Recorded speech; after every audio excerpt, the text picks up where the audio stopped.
At my backyard BBQ, my son-in-law shoved me into the hot grill in front of 15 guests when I refused to give him my house. My hand hit the burning metal, and everyone stood frozen in silence. My son-in-law quickly said he just stumbled, but then my own daughter looked at my burned hand and said, "Dad, you're being selfish. You're making everything harder than it needs to be." They thought they had broken an old man with no one left to fight for him. Until I made one call. "I'm so grateful you're here with me today." Before we go further, tell me in the comments, where are you watching from, your city, your country? I'd love to know. Welcome to Dad Returns. A quick note. This story contains fictional elements woven in for storytelling and reflection. Names and places are coincidental, but the lesson is real.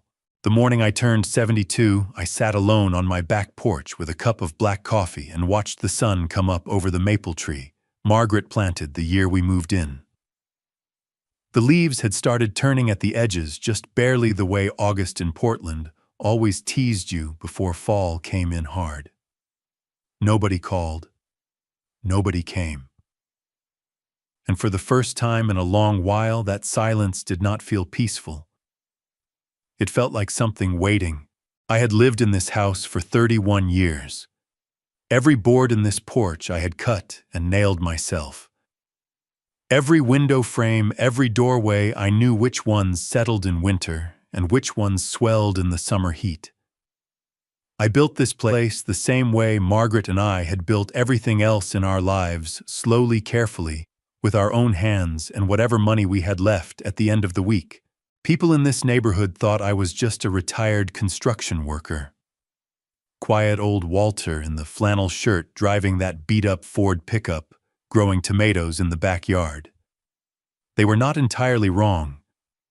I had started out exactly that way, a 23-year-old kid from rural Tennessee with $200 a truck that burned oil and a woman beside me who believed we could build something worth keeping. What they did not know was that Margaret and I had spent 4 decades turning that nothing into a construction materials company that supplied half the commercial projects in the Pacific Northwest. We had laid the groundwork for office towers, hospitals, and government buildings across 3 states. By the time we stepped back from running it day to day, the company was worth more than most people around here would ever guess from looking at my front porch. After Margaret passed 3 years ago, I made a decision. I was going to keep living exactly the way I looked. Same truck, same flannel, same Tuesday mornings at the farmer's market on Burnside. I wanted to see who showed up when there was nothing flashy to show up for. I reached out and touched the arm of the wooden chair beside me, the one Margaret used to sit in every morning with her tea. The cushion had faded from green to a washed-out gray. I had not replaced it. I was not ready to replace it. "Happy birthday to you, old man," I said out loud to no one. The back door creaked open, and Mrs. Carol Hutchins from next door leaned over the fence holding a plate covered in foil. "Walter, I baked you a lemon cake," she called out, her white hair catching the morning light. "Do not tell me you forgot your own birthday again." "I did not forget," I said, standing up to take the plate from her. "I just decided it was not worth a fuss." "Everything is worth a fuss when you get to our age," she said, laughing. "You hear from Emily this morning?" "Not yet," I said. "She will call." Carol gave me the look she always gave me when she thought I was being too easy on the world. She had known Emily since she was 7 years old, back when Emily used to ride her bike down this street until the streetlights came on. "You need company, Walter," Carol said. "Not just cake." "I have got the maple tree," I said. She shook her head, but she was smiling when she walked back inside. I stood there holding the plate and looked out at the yard. Margaret had mapped out every inch of it. The rose bushes along the south fence, the raised vegetable beds she had built herself, the path of flat river stones she had laid out one Saturday afternoon, because she said she wanted something that looked like it had always been there. I walked inside, set the cake on the kitchen counter, and stood in front of the cabinet beside the refrigerator. I opened the bottom drawer and looked at the thick manila envelope sitting in the back underneath a stack of old utility bills. I had not opened it since the day Margaret gave it to me 2 weeks before she died. She had held my hand and told me, "Someday you will need this, Walter. Not for yourself, for the truth." My fingers rested on the edge of the envelope for a long moment. Then I closed the drawer. My cell phone rang. I looked at the screen. Emily. "Hey, sweetheart," I said. "Happy birthday, Dad." Her voice was bright the way it always was when she was in a good mood. "I am so sorry I could not get over there this morning. Derek had an early call." "It is fine," I said. "Carol brought cake." "Oh, good. Dad, listen, Derek was thinking if you are not busy next weekend, we would love to come by and have dinner with you. He has been asking about you." I looked out the kitchen window at the maple tree.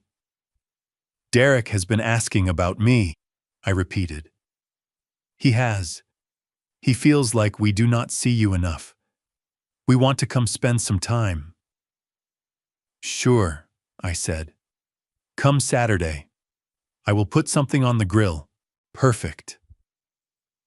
There was a pause, and in that pause I heard something shift in her voice just barely. "He really does care about you, Dad. I just want you to know that." "I know, Emily," I said. After we hung up, I stood in the kitchen with the phone in my hand for a good while. I thought about the last 3 visits Derek had made to this house. Each one had started the same way, a reason that sounded like family and felt like business. I poured the rest of my coffee down the sink, rinsed the mug, and set it in the rack to dry. "He really does care about you, Dad." I had been reading people across negotiating tables since before Derek Collins was born. And the one thing I had learned in 40 years of business was this: when someone works that hard to tell you how much they care about you, they are usually getting ready to ask for something. I walked back out to the porch and sat down in my chair. The maple tree threw a long shadow across the lawn. In 2 weeks, those leaves would be burning red and gold. I picked up my coffee mug, remembered it was empty, and held it anyway. Derek had never visited without a reason, and every reason he ever gave me turned out to be something else entirely. They pulled into my driveway at 4 in the afternoon in Derek's new BMW, the 3rd one in 5 years, if I was counting right. I was counting right. I watched from the kitchen window as Derek stepped out first, straightening his jacket before he even looked at the house. That was the thing about Derek Collins. He was always performing even when he thought no one was watching. Emily came around from the passenger side carrying a bottle of wine and smiling the way she smiled when she wanted everyone to feel comfortable. She had her mother's eyes and her mother's warmth, and somewhere along the way, she had started using both of them to smooth over things that should not have needed smoothing. I opened the front door before they knocked. "Dad." Emily stepped in and hugged me tight, and for just a second she was 12 years old again and the world was simple. "You look good." "You say that every time," I said, "because it is true every time."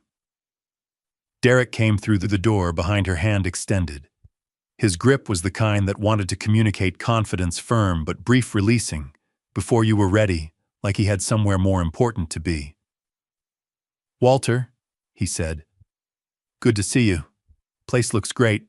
Same as it always looks," I said. He smiled at that. Then his eyes moved just for a second, just a quick sweep across the entryway, up toward the ceiling, over to the archway that led into the living room. It was the kind of look a man gives a house when he is trying to decide what it is worth. I had seen contractors do it 100 times. I had done it myself. I stepped back and let them in. We sat at the kitchen table with the wine Emily had brought, and for a while it felt almost normal. Emily talked about her friend's wedding coming up in October, and about a pottery class she had started, and about a documentary she and Derek had watched about national parks. Derek asked me questions about the neighborhood, about whether the property values around here had been going up, about whether I had thought about getting a security system installed. "I have got good locks and good neighbors," I said. "That has always been enough." Sure, Derek said, nodding. "But you know, a place like this, the lot size alone, the location you are sitting on, something really significant here, Walter. Have you had it appraised recently?" I looked at him over the rim of my coffee cup. "Why would I need an appraisal? Just for your own information," he said, spreading his hands. "Estate planning, that kind of thing. It is smart to know what your assets are worth." "I know what everything I own is worth," I said. Emily touched Derek's arm, a small gesture, and he leaned back and let the subject drop. But he did not let it go. A man like Derek never let anything go, he just changed the angle. After dinner, he asked if he could see the basement. Said he was curious about the foundation, wanted to see what kind of shape the structure was in. I told him it was clean concrete poured in, 1992, never given me a day of trouble. He said he would love to see it anyway. I told him the tour did not extend to the basement. He laughed. Fair enough. We moved to the back porch with decaf, and the evening was cool, and the maple tree rustled in a light breeze, and I thought, this is the part where he says what he actually came here to say.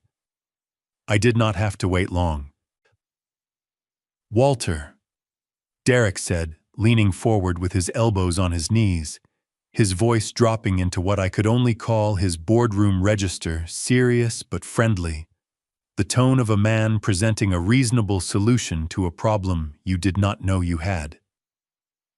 "I want to bring something up, and I hope you will hear me out, because it comes from a place of genuine concern." "Go ahead," I said. "Emily and I have been talking, and we worry about you out here alone. You are not getting any younger, and this is a big property to manage by yourself. And from a legal standpoint, if something were to happen to you, the process of transferring this house could get really complicated. Probate can take years. It can be expensive. It can be a nightmare for the family." Emily nodded beside him, her fingers wrapped around her mug, her eyes on me in a way that looked like concern, but felt like something she had rehearsed. "What we were thinking," Derek continued, "is that it might make sense to add our names to the deed now. Just a precaution. It would not change anything about how you live here. This would still be your home completely, but it would protect the asset and make everything so much simpler down the road." The porch was quiet. A car passed on the street out front. I looked at Derek, at his pressed collar, at the expensive watch catching the last of the daylight, at the careful arrangement of concern on his face. Then I looked at Emily, and my chest tightened in a way I had not expected, because she was looking back at me with those eyes that were so much her mother's, and she genuinely believed what her husband was saying was a kindness. "Eric," I said, setting my mug down on the porch rail. "I appreciate you thinking about it. I do. But this house is mine. I built it. I paid for it. And I plan to decide what happens to it on my own terms and in my own time." Derek's expression stayed pleasant. Too pleasant. "Of course," he said. "Absolutely. I just want you to think about it." "I have thought about it," I said. He smiled, lifted his coffee, and let the subject settle. But his jaw was just a little tight when he smiled, and his eyes had gone somewhere else, somewhere behind the performance. He had not expected that answer. Or maybe he had, and this was always just the opening move. Emily squeezed my hand before they left. "Thank you for dinner, Dad. It was wonderful. Come back anytime," I said, without an agenda. She laughed, thinking I was joking. I stood on the porch and watched Derek's BMW back down the driveway.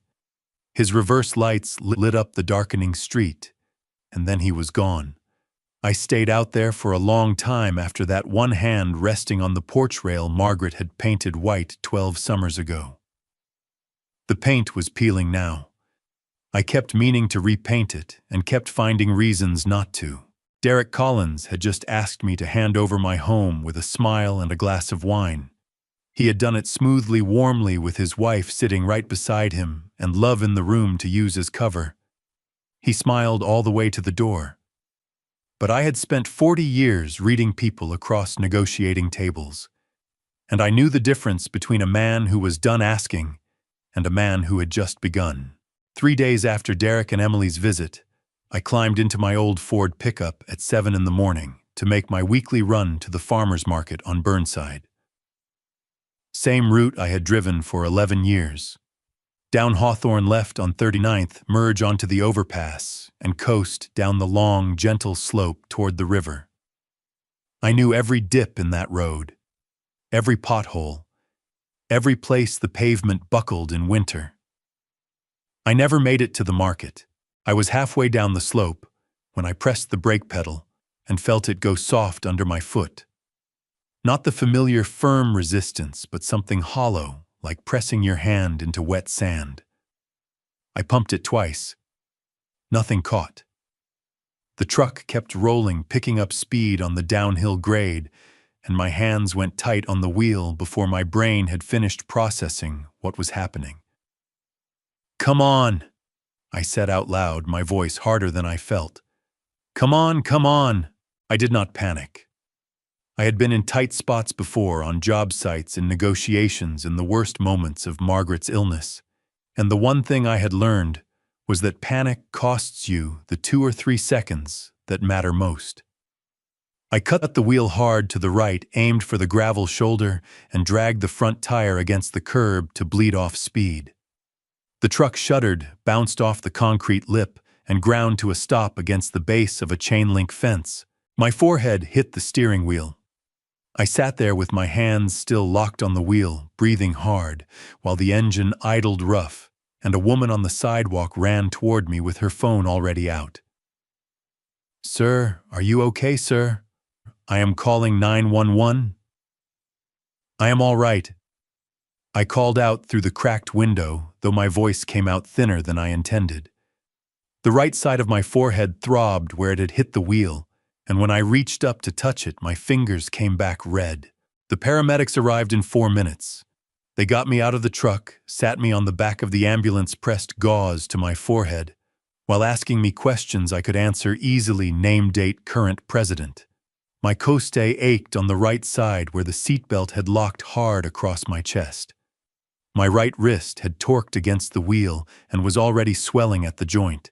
At Providence Portland Medical Center, a young doctor with wire-rimmed glasses cleaned the cut above my eyebrow and told me I needed 3 stitches and a wrist X-ray.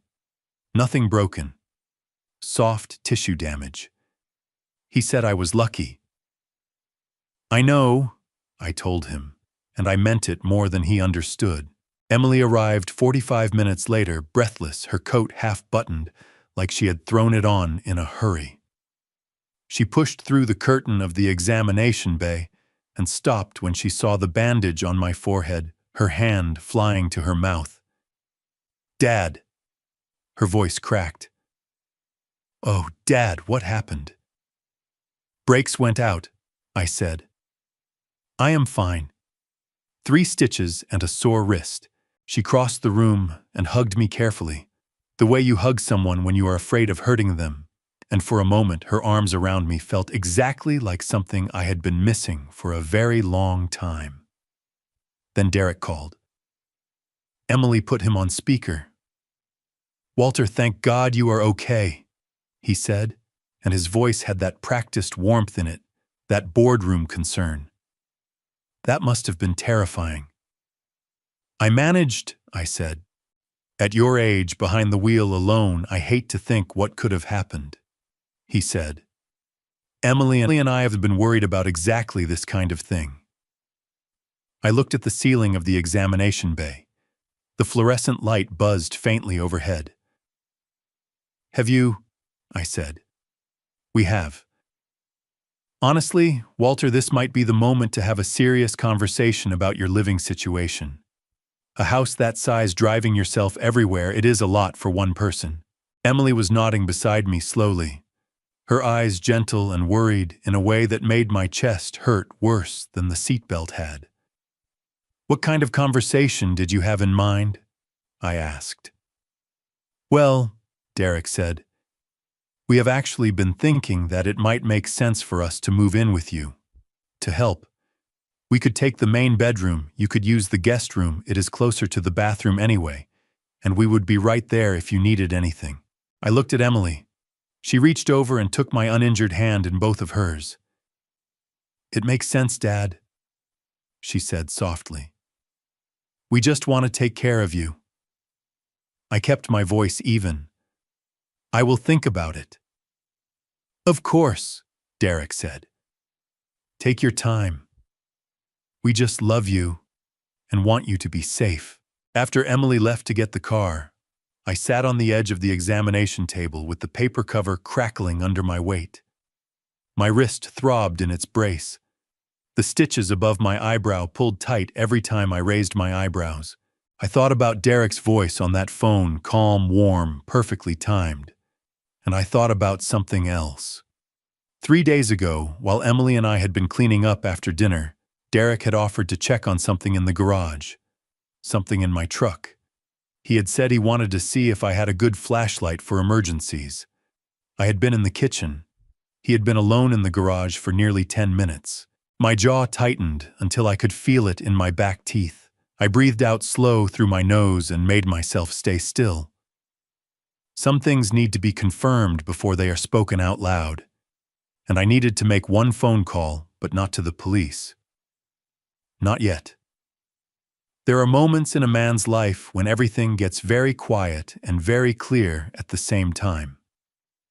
Sitting in that hospital room with 3 stitches above my eye, and Derek's voice still ringing in my ear, I had just had one of those moments.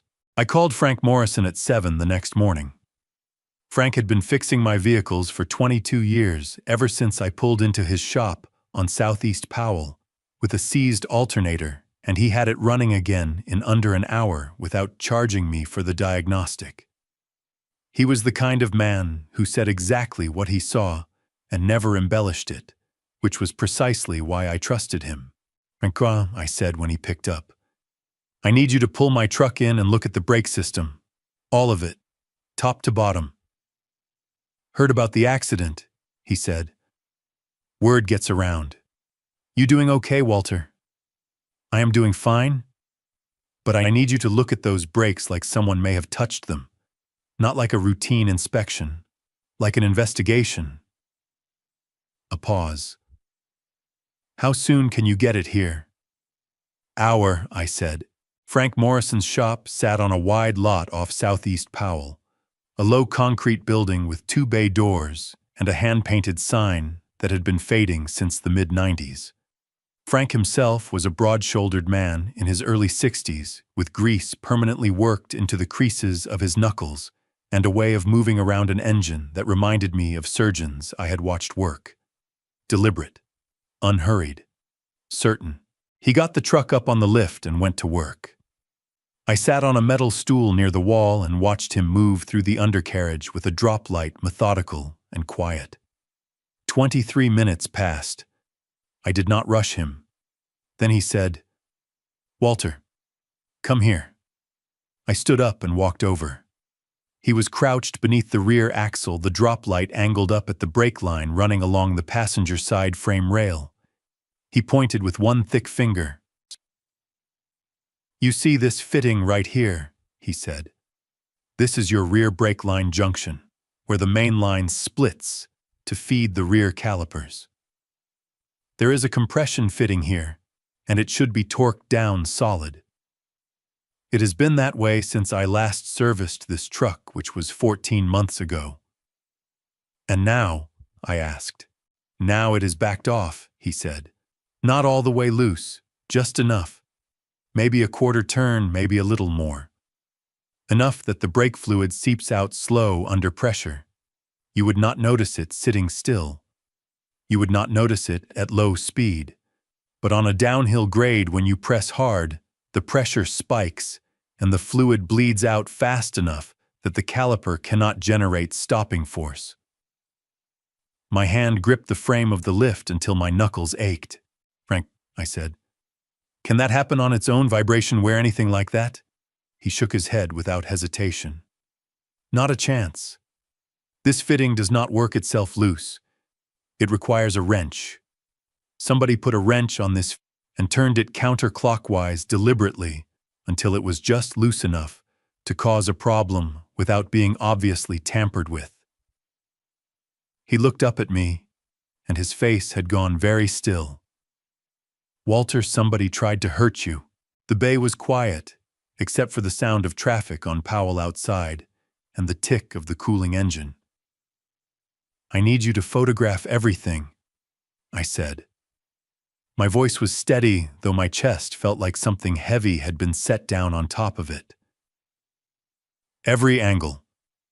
Write me a technical report, what you found, what it means, your professional conclusion. Sign and date it." "You going to the police?"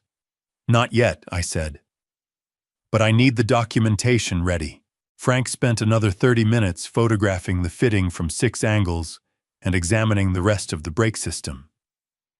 He found nothing else disturbed.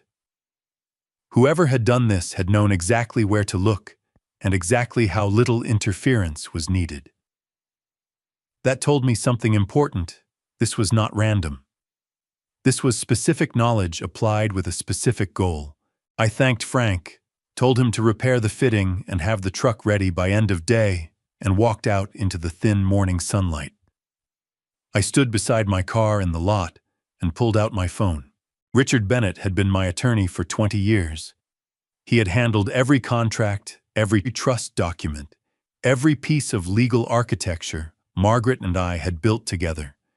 He was 60 years old, methodical to the point of being almost mechanical. And he had a quality I valued above everything else in a lawyer. He listened completely before he spoke a single word. I told him everything. The BMW in the driveway, the questions about the property value, Derek alone in the garage, the accident, Frank's findings this morning. Richard did not speak for a full 10 seconds after I finished. When he did, his voice had changed, not panicked, but sharpened the way a good tool sounds when it is picked up by someone who knows how to use it. "Walter," he said, "I need you to do something that is going to feel completely wrong. Tell me. Do not confront Derek. Do not change anything about how you interact with him or Emily. Go about your life exactly as you have been living it. Be the same man they think they are dealing with." "And what are you going to do?" I asked. "I'm going to start pulling Derek Collins apart on paper," Richard said. "Financial records, business filings, liens, court judgments, everything. If he is doing this, there is a reason he is desperate enough to do it. I want to know exactly how desperate before we make a single move." "How long?" I asked. "Give me 2 weeks." The sun had climbed above the roofline of the shop and was cutting hard across the parking lot. I squinted into it, turning my wrist brace over in my other hand. "Richard," I said. "He came into my house and tampered with my vehicle. He could have killed me." "I know that," Richard said, and for just a moment the measured calm in his voice slipped just enough for me to hear the anger underneath it. "That is exactly why we are going to do this right." I put my phone in my pocket and stood there a moment longer. Then I typed a text message to Emily. "Emily, hey sweetheart. Feeling much better today. Tell Derek if he and his friends are free in a few weekends, I would love to have everyone over for a backyard BBQ. My treat." I hit send and watched the message deliver. Richard told me to act normal. I had been acting normal my entire life while building something nobody could see. This time, normal was going to cost Derek Collins everything he thought he had. I found out later, much later after everything had come apart, and the people involved had no more reason to protect their version of events that Derek had spent 3 days on the phone after I sent that text about the barbecue. Not making plans. Building a jury. He called Emily's college friends, 2 couples from his office, our next-door neighbors on the far side, and a handful of people from the homeowners association I had served on for 11 years. He told each of them roughly the same story, adjusting the details to match whoever he was talking to. The through line was always the same. Walter was getting on in years. Walter was becoming difficult. Walter refused to accept help from the family that loved him. It was sad, really. They were just worried about him. By the time those 15 people walked through my gate on a Saturday evening in early September, they already had a picture of me in their heads. They were not coming to enjoy a barbecue. They were coming to witness something. I did not know any of that on the morning of the event. What I knew was that the sky was clear and the maples along the back fence had started to turn at their edges, burning orange at the tips the way they always did in early September. And I had a full load of hickory chips soaking in a bucket by the grill the way Margaret always insisted on. She said hickory was the only wood that tasted like it meant it. I never argued with her about that. I never argued with her about most things, and the things I did argue about I was usually wrong on anyway. Derek and Emily arrived 2 hours early to help set up. Emily carried a tray of deviled eggs through the back gate and kissed me on the cheek. And she seemed genuinely happy in the way she used to seem happy at family gatherings before everything got complicated. Derek shook my hand, clapped me once on the shoulder, and immediately began rearranging the folding chairs in a way that made the yard feel like a different person's yard. I watched him move the chairs into a loose semicircle near the center of the lawn, away from the garden beds facing outward toward the grill and the house. Like an audience setup. "You have got a great space out here, Walter," he said, walking the perimeter with his hands in his pockets, looking at the fence line, the garage, the side gate that opened to the driveway. Really underutilized, honestly. With the right vision, you could do so much more with a property like this. "I grow tomatoes," I said. "I think that is plenty." He laughed and kept walking. The guests started arriving at 5. I stood at the grill with my tongs and watched them come through the gate, and I paid close attention to the way they looked at me, not at the food, not at the yard, but at me. A couple of them hugged Emily first before they acknowledged me, which was fine. But there was something in the way a few of them approached, careful, a little too warm, the particular gentleness people extend toward someone they have been told is no longer quite all there. Tom Garrett, who lived 3 streets over, and whose fence I had helped repost after the ice storm 2 winters back, came over and shook my hand, with both of his covering my knuckles the way you do at a funeral. "Walter, you are looking well," he said with so much sincerity in his voice that it almost sounded like relief. "I am glad you are doing okay. Emily mentioned you had a rough patch recently." I said, keeping my voice easy. "I had a fender bender. My wrist is in a brace, not a cast." Of course. He patted my forearm. "Well, you have got good people around you. That is the most important thing at our age." I turned back to the grill and pressed the tongs together once, a slow, deliberate click, and let the smoke rise straight up into the windless evening air. A woman named Patrice, one of Emily's old friends, someone I had met maybe 4 times in 20 years, appeared at my elbow with a glass of white wine and a practiced look of warm concern. "Mr. Hayes?"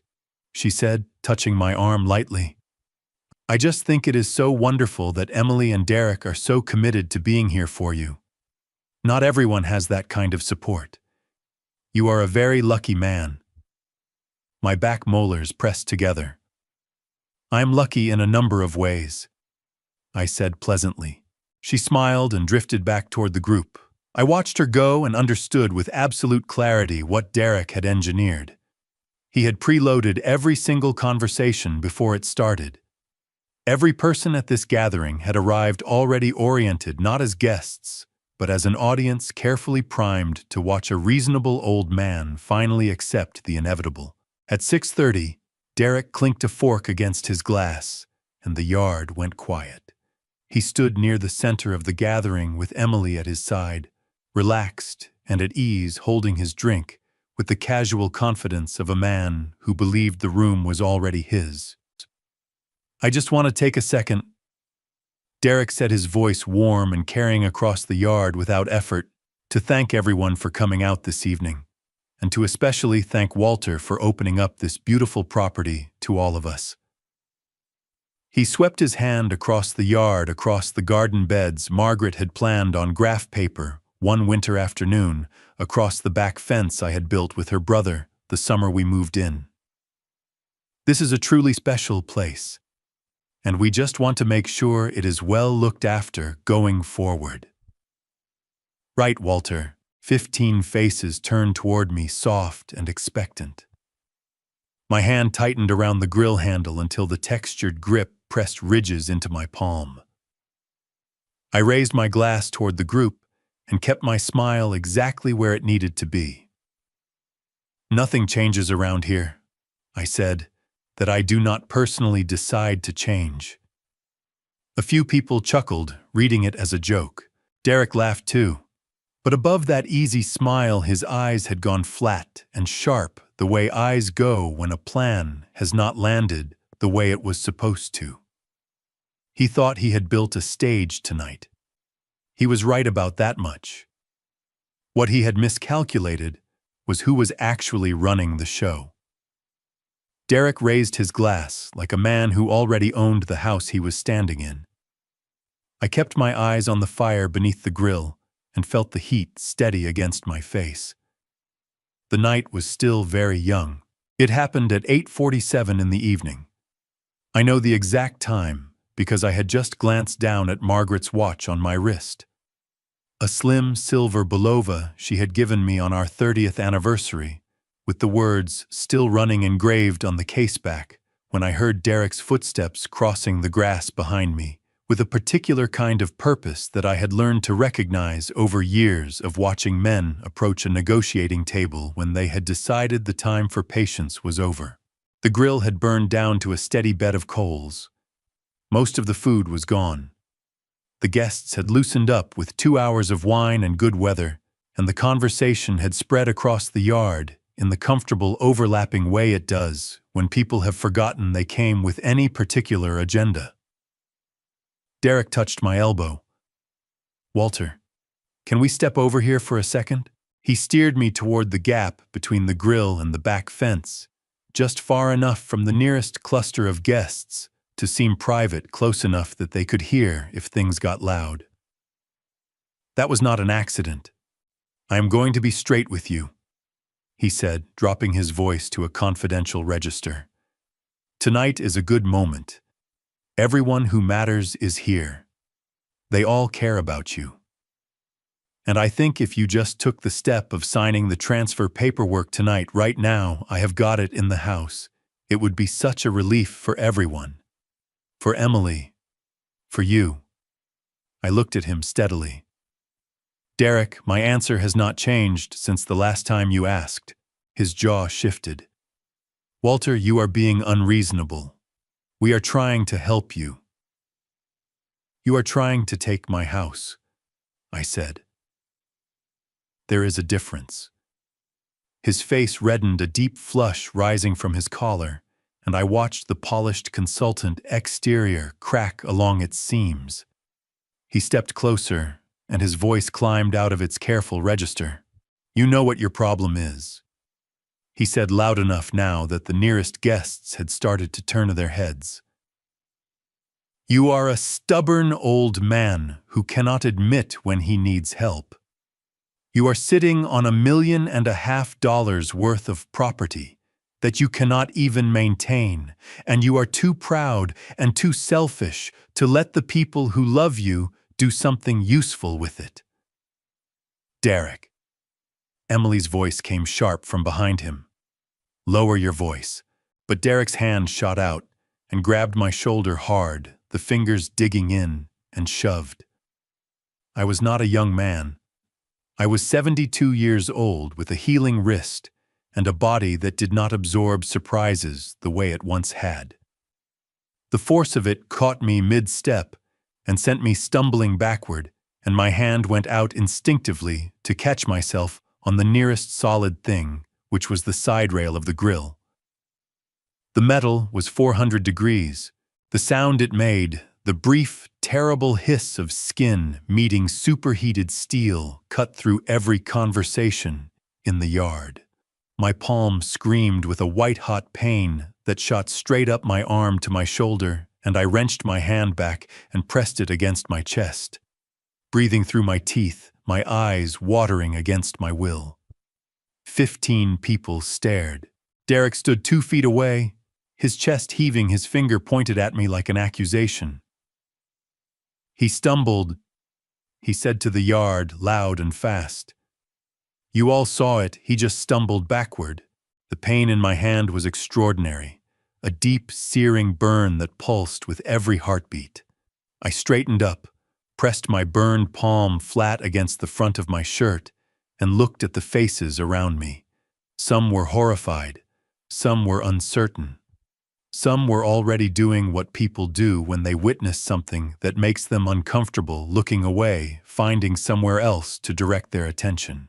Emily pushed past Derek and came toward me. And for one desperate, aching second, I thought she was coming to help me. I thought she was going to take my hand and ask if I was okay and be my daughter. She stopped 2 feet away and looked at me with an expression I had never seen on her face before. Not concern, not guilt, but a kind of frustrated impatience, like I was a problem that kept refusing to resolve itself. Dad. Her voice was tight and controlled. You always do this. You make everything so much harder than it has to be. She glanced at the guests around us, then back at me, and her voice dropped just slightly. You are being selfish. You know that you have always been selfish. My burned hand throbbed against my shirt. My eyes stung, but not from the smoke. I looked at my daughter, really looked at her, at the set of her jaw, and the way she was holding herself, braced and defensive, and I felt something shift in my chest. Not break. Shift. Like a bearing that had worn past its tolerance and finally seated somewhere new, somewhere permanent. I reached down with my good hand, picked up the long-handled grill tongs from the side table and set them down gently on the folded dish towel beside the cooler. I pressed my burned palm back against my shirt. I turned and walked toward the back door of my house without looking back at Derek, without looking back at the 15 people standing in my yard, and without looking back at Emily. My boots were loud on the back porch steps. The screen door swung shut behind me with a soft bang, and then I was inside in the quiet kitchen with the smell of charcoal fading behind the glass. I walked through my own front door for what I knew might be the last time I walked through it, as just a quiet old man. What I was walking toward on the other side of that evening, none of them had any idea. But I did. The last car pulled out of my driveway at 9:23. I know because I was standing at the kitchen sink, running cold water over my burned palm, watching the taillights disappear through the window above the faucet. Nobody knocked on the back door to check on me before they left. Not one of the 15 people who had stood in my yard 2 hours ago eating my food and nodding along to Derek's little speech had thought to come inside and ask how my hand was doing. I found the first aid kit under the bathroom sink and cleaned the burn the way it needed to be cleaned: cool water, loose gauze, no tight wrapping. The blistered skin needed air and time. Some injuries you cannot rush. You just have to let them work through their own process. I sat down at the kitchen table with the gauze loosely taped across my palm and thought about Margaret. Not the way I usually thought about her, the soft, aching version that came to me in the early mornings when the house was quiet. This was different. This was the version of Margaret who had sat across from me at this exact table after every difficult business decision we had ever made together. The one who would press her lips together and look at me with those steady gray eyes until I told her the truth about what I was actually thinking. "He tampered with my brakes, Margaret," I said. "And tonight he put my hand on a hot grill in front of 15 witnesses and called it a stumble." The kitchen did not answer me, but I felt her in the room the way I always felt her, not as a presence, exactly, more as a standard, a calibration. The thing I measured myself against when I was trying to decide whether I was reacting from fear or from principle. She had told me once near the end, her voice rough from the medication, but her grip on my hand still firm. "Walter, promise me you will not let them mistake your silence for weakness." "I am not being silent anymore," I told the empty chair across from me. "I just needed to know for certain." I pushed back from the table, walked through the laundry room, and opened the door to the garage. The truck sat there in the half-dark, the repair Frank had done on the brake fitting holding clean and solid. I pulled the chain for the overhead light and walked slowly around the vehicle, one hand trailing along the fender, the way you walk around a thing when you are trying to read it rather than use it. I stopped at the driver's side front wheel well and crouched down, which cost me considerably more than it once had, and looked at the undercarriage with the flashlight from the workbench. Frank's work was clean. The fitting was torqued back down solid. But the scratch marks around it, the slight silvering of the metal where a wrench had bitten into the fitting housing, were exactly where Frank had pointed them out to me, a quarter turn. That was all it had taken. Someone had crouched in this very spot in my garage while I was 30 feet away in the kitchen, making coffee, and turned a wrench a quarter of the way around. My burned hand throbbed against the gauze. I stood back up slower than I wanted to, and pressed my good hand flat against the cold hood of the truck. Derek had been in this garage for 10 minutes the evening he came with Emily for dinner. He had come back here alone, claiming he was looking for a flashlight. He had a mechanical background. He had mentioned it once, years ago, something about working on cars in college to pay his tuition. He had walked into my home and tried to kill me, and then he had sat across my dinner table and asked me to hand him the deed. I walked back into the kitchen, sat down, picked up my phone, and called Richard Bennett at 11 o'clock at night. Richard answered on the second ring, which told me he had been expecting the call. "Walter," he said. "He put my hand on a hot grill tonight," I said, "in front of 15 people. A sharp intake of breath on the other end. Are you hurt?" "I have had worse," I said. "Richard, I need you to hear what I am about to tell you, and I need you to not argue with me about it." "Go ahead." "I am not going to the police yet. I am not going to the hospital to document the burn for a report. I am not going to call Emily and have a confrontation. I am going to do exactly what you told me to do 2 weeks ago. I am going to act completely normal." My voice had dropped to something I barely recognized, something low and very, very level. "And then I am going to let Derek Collins walk himself into the worst mistake of his life." Richard was quiet for exactly 4 seconds. Then, "I will be at your house at 7 Monday morning." 6:58, I said. "I make coffee at 6:45. He almost laughed. 6:58. He agreed. After I hung up, I sat for a long while in the chair at the end of the kitchen table, the same chair I had sat in for 31 years, the one that faced the back window and the dark shape of the maple tree beyond it. My burned hand rested on top of the table gauze, white against the wood grain. For the first time since the screen door had swung shut behind me tonight, something in my chest loosened just slightly. Not relief exactly. More like the feeling of a plan that has been forming quietly for weeks, finally clicking into its final shape. I had spent 40 years building things quietly without ever needing anyone to watch me do it.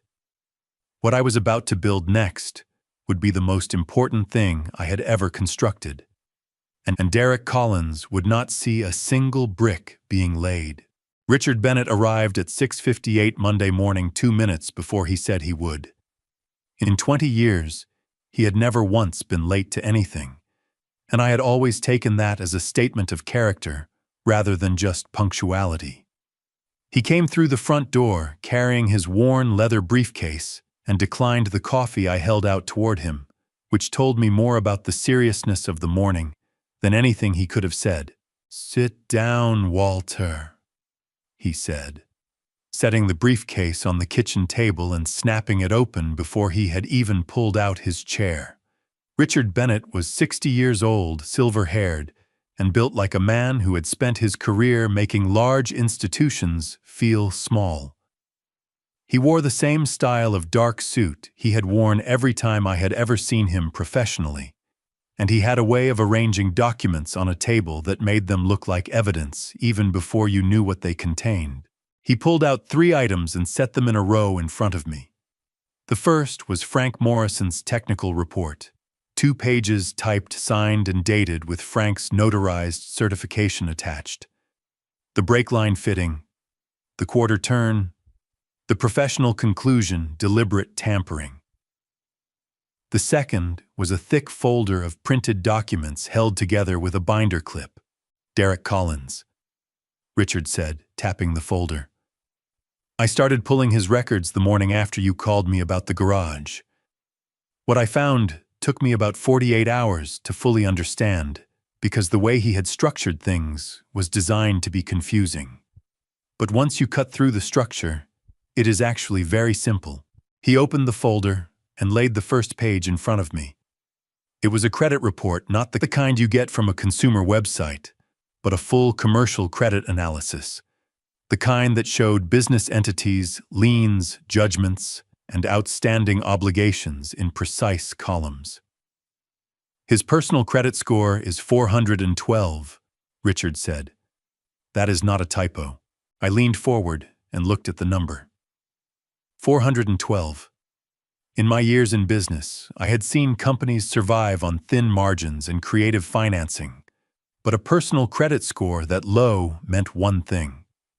The damage had been happening for a long time, and there had been no recovery. "How bad is the business side?" I asked. Richard turned to the next page. "His firm has 2 active breach of contract suits filed against it in Multnomah County. One from a client alleging mismanagement of investment funds, one from a former business partner over unpaid profit distributions. He has a personal guarantee on a commercial loan that went into default 8 months ago. The bank has not yet moved to collect, but they will." He paused. "He also has a second mortgage on the penthouse downtown that Emily does not appear to know about. He took it out 14 months ago." My jaw tightened. I kept my eyes on the documents and breathed steadily through my nose. "He needs cash," I said. "He needs a significant amount of cash very quickly," Richard said. "And the only asset in his immediate orbit that could generate that cash is your house." The third item on the table was a single sheet of plain white paper with a handwritten list on it, 8 items numbered in Richard's precise small print. A sequence of steps. "Before I walk you through what I am proposing," Richard said, "I need to show you something else." He looked at me with the particular expression he used when he was about to say something that required me to hold still and receive it without reacting. "I have reason to believe Derek is going to try to have you declared legally incompetent," Richard said. "He would need a medical professional to evaluate you and file a report with the county court recommending guardianship. Under Oregon law, if such a petition is granted, the appointed guardian, which Derek would petition to be through, Emily would have legal authority to manage your assets, including real property." The burn on my palm pulsed under the fresh bandage I had put on this morning. I held my hand flat on the table and kept my voice even. "He is going to send a doctor to my house," I said. "Almost certainly." which is why I need you to do something that is going to require everything you have got. Richard leaned forward. I need you to be exactly what he thinks you already are. Confused, tired, a little forgetful. Give him no resistance and every reason to believe he is winning. And while I am doing that, while you are doing that, Richard said, I am going to have a very detailed conversation with a man named David Morgan at First Pacific Bank. And I am going to finish building the legal architecture that will make sure that when Derek finally makes his move, he lands on ground we have already prepared. I reached across the table then to the cabinet behind me and opened the bottom drawer. I took out the thick manila envelope I had last touched on my birthday morning, the one Margaret had pressed into my hands 2 weeks before she died and told me I would need someday. Not for myself, for the truth. I set it on the table in front of Richard. His eyes moved to it, then back to my face. She prepared it herself, I said. She told me there would come a time when I needed documentation that could not be argued with. She was thorough about it. She always was. Richard reached out and opened the envelope carefully, the way you would open something that has been kept a long time. He spent 3 minutes reading through the top documents, his expression steady and unreadable the way it always was when he was processing something significant. Then he set the papers down, straightened them precisely against the edge of the table, and looked at me with something in his eyes I had not seen there before in 20 years of working together. It was not surprise exactly. It was the look of a man who has just understood the full dimensions of what he is working with. Walter, he said quietly, I believe we have everything we need. I picked up my coffee, which had gone slightly cool, and held it in my good hand. Then let us make sure we use it right, I said. The manila envelope sat between us on the kitchen table, and outside the window, the maple tree was burning gold in the early morning light. Margaret had planted that tree the first autumn we moved in. She had said she wanted something that would still be growing long after both of us were gone.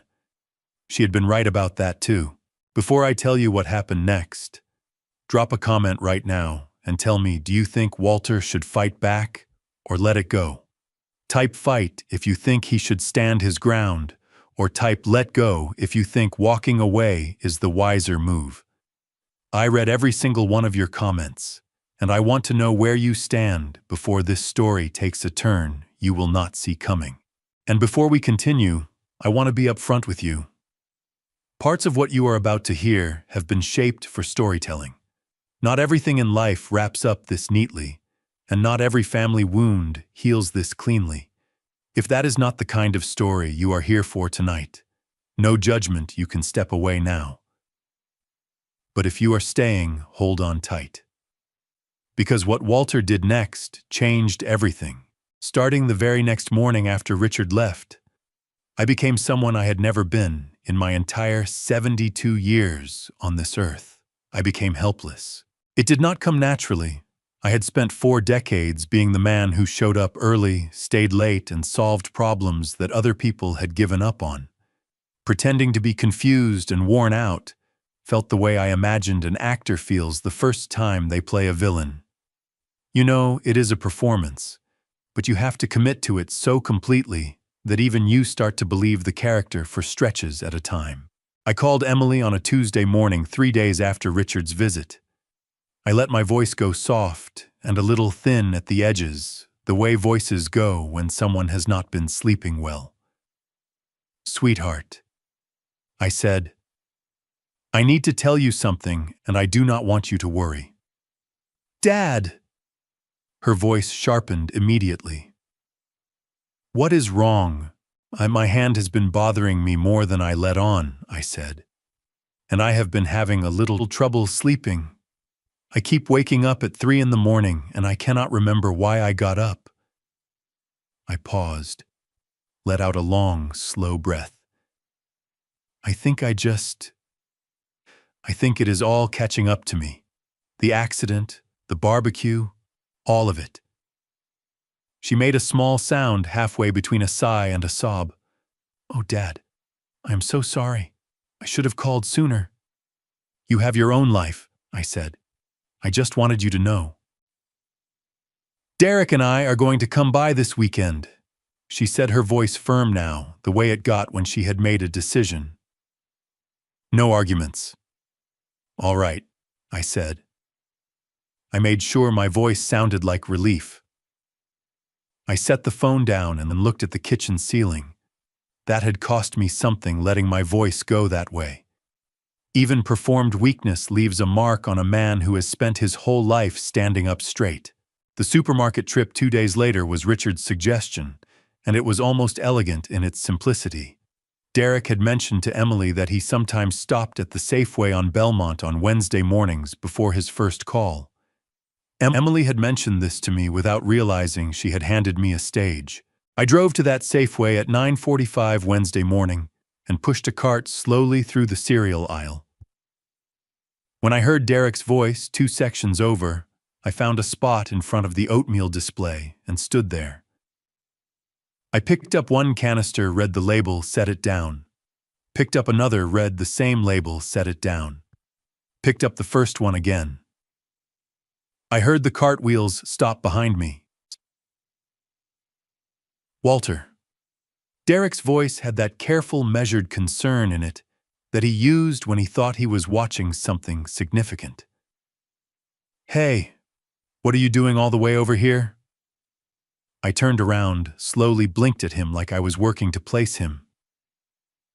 "Derek, I did not know you shopped here." "I do sometimes." He was watching me with those flat, calculating eyes. "Are you doing okay? You look a little tired." "Oh, I came for oatmeal," I said, holding up the canister I had set down twice already. "I keep forgetting which one Margaret liked." Something moved across his face, just a flicker, a fraction of a second, and it turned my stomach slightly to see it. It was satisfaction. He covered it quickly with an expression of warm concern, but I had seen it, and I filed it away carefully. "She liked the steel-cut kind," he said. "The blue canister." "That is right," I said, reaching for the blue one with a slightly trembling hand. "Thank you, Derek." I heard the faint click of his phone camera as I turned back to the shelf. He thought he was being subtle. He was not. By the following Saturday, when Derek and Emily came for what Emily called a check-in visit, I had refined the performance considerably. I let them sit in the living room for a full hour, and during that hour I told the same story about my old foreman Eddie twice, once at the beginning and once near the end, without acknowledging the repetition. Emily exchanged a glance with Derek over my head, quick and worried, and Derek reached over and patted Emily's knee with the particular tenderness of a man who is working very hard to look like a devoted husband. "Chiquita," Derek said, leaning forward with his elbows on his knees. "Have you thought any more about what we discussed, about the property management arrangement?" "What arrangement was that?" I asked. He blinked. Then he collected himself and smiled gently. "Just about us being more involved in helping you manage the property, having some legal authority to step in if you ever needed us to handle something." "Ah." I nodded slowly, as if the idea was settling into place for the first time. "That might not be a bad idea. Let me think on it." Derek's posture changed. His shoulders dropped about 1/4 of an inch. He thought he had just crossed a threshold. "Of course," he said warmly. "Whenever you are ready, Walter. No rush." After they left, I walked next door and found Carol Hutchins trimming her rose bushes along the shared fence line. She straightened up when she saw me and pulled off one garden glove. "Those two left in a hurry," she said. "They had places to be," I said. She studied me for a moment, with the sharp, unhurried attention of a woman who had been watching this neighborhood for 30 years. Walter, I meant to tell you, I had a security camera company come install one of those new systems last month. Covers my driveway and the side yard. She pointed toward the fence that ran along the edge of my backyard. It picks up a fair amount of your property, too, I noticed. Thought you should know. I looked at the camera mounted under her eave, angled down and outward. It had a clear line of sight to the section of my yard where the barbecue grill stood. I appreciate you telling me, Carol, I said. She pulled her glove back on and went back to her roses. Derek thought he was watching me fall apart. He had no idea that every confident step he took toward me was a step he was taking without looking down, and the ground beneath him had already changed completely. Richard called me on a Thursday afternoon in the last week of September, and the first thing he said was a name I had not spoken out loud in nearly 15 years. David Morgan, Richard said. Do you remember him? I was standing in the backyard, pulling the last of the summer tomatoes off the vine, the ones that had gone soft and were not going to ripen any further, and I stopped with a tomato in each hand and felt something warm move through my chest. Not sentimentality exactly. More like the feeling of a piece of furniture you had almost forgotten you owned, turning out to be exactly what you needed. I remember him, I said. He is the branch manager at First Pacific on Burnside, Richard said. Has been for 4 years. And Walter, he manages your primary accounts. I set the tomatoes down on the edge of the raised bed and straightened up slowly, one hand pressed to the small of my back. Tell me what you need me to do, I said. We met at the bank on Friday morning, Richard, David, and I, in the private conference room on the second floor that David used for high-value client consultations. It had a glass wall that looked out over the main floor below, and I sat with my back to it and watched David Morgan settle into the chair across from me. He was 34 years old now, with the kind of composed, deliberate manner that good bankers develop early and wear like a second suit. He was dressed in a charcoal jacket and a burgundy tie, and when he reached across the table to shake my hand, his grip was firm, and his eyes were direct and grateful in a way that 15 years had not diminished at all. Mr. Hayes, he said, it is good to see you. I wish the circumstances were different. Davenco. I said, the last time I saw you, you were 20 years old and crying in the back aisle of a hardware store. I think we can drop the formalities. He almost smiled at that, a real one, quick and unguarded, before the professional mask settled back into place. Walter, he said. All right, I had found David Morgan on a Tuesday evening in October 15 years ago, sitting on a stack of drywall in the back aisle of Patterson's Hardware on Division Street, where he worked the night shift to help support his mother after his father left. He had an economics textbook open on his knee and tears running quietly down his face, and when I asked him what was wrong, he told me that he was $2,000 short of his senior year tuition, and the university would not hold his enrollment past the following Friday.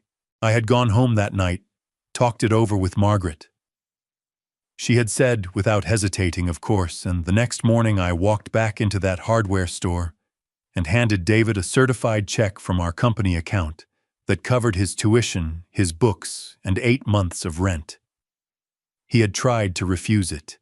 His hands were shaking so badly he could barely hold the envelope. You do not owe me anything back, I had told him. Graduate. Do something honest with it. He had done exactly that. Now he opened a folder on the table between us and began laying documents out with the careful precision of someone who had been preparing for this meeting for several days. I cannot share confidential client information, David said, looking at me steadily. So I want to be precise about what I am able to tell you and how. He paused. What I can tell you is that in the past 6 weeks, an individual has contacted this branch on 2 separate occasions asking detailed questions about the process for accessing another account holder's funds through power of attorney and about the procedure for transferring real property title into an account holder's name. My hand tightened on the arm of the chair. 2 visits, I said. 2, David confirmed. I was not present for either one, but the staff member who handled both inquiries flagged them for my attention, because the account in question is one I manage personally. He looked at me. Your account, Walter? Richard set his hand flat on the table. Was any action taken on the account? None, David said. No authorizations were provided, no transactions were processed. But there is something else. He reached into the folder and removed a single sheet of paper, turning it to face me across the table. It was a loan application. The letterhead was from a commercial lending company, not First Pacific, but a secondary lender that worked with borrowers who could not qualify through conventional banks. The application listed my home address as the primary collateral asset. It listed my full legal name as the applicant. And at the bottom, on the signature line, was my name. Written in a hand that was not mine, the burn on my palm nearly healed now. Just a tight pink scar across the heel of my hand throbbed once hard like a reminder. That signature, I said, keeping my voice level despite the fact that something cold and furious was moving through me from my chest to my fingertips, is not mine. I know, David said quietly. I have your signature on file across 20 years of documents. That is not it. He paused. Walter, what this person attempted constitutes loan fraud and forgery under both Oregon state law and federal statute. Submitting a falsified signature on a loan application, especially one using another person's property as collateral without their knowledge, carries serious criminal exposure. We are not talking about a civil matter. I picked up the document and looked at the signature for a long moment. The handwriting was close enough that someone who did not know my signature would not question it. But the pressure of the pen was wrong, and the way the letters connected in my first name was not the way my hand had ever moved. I folded the document precisely along its center crease and placed it in the inside pocket of my jacket. I am going to need a copy of this formally certified, I said.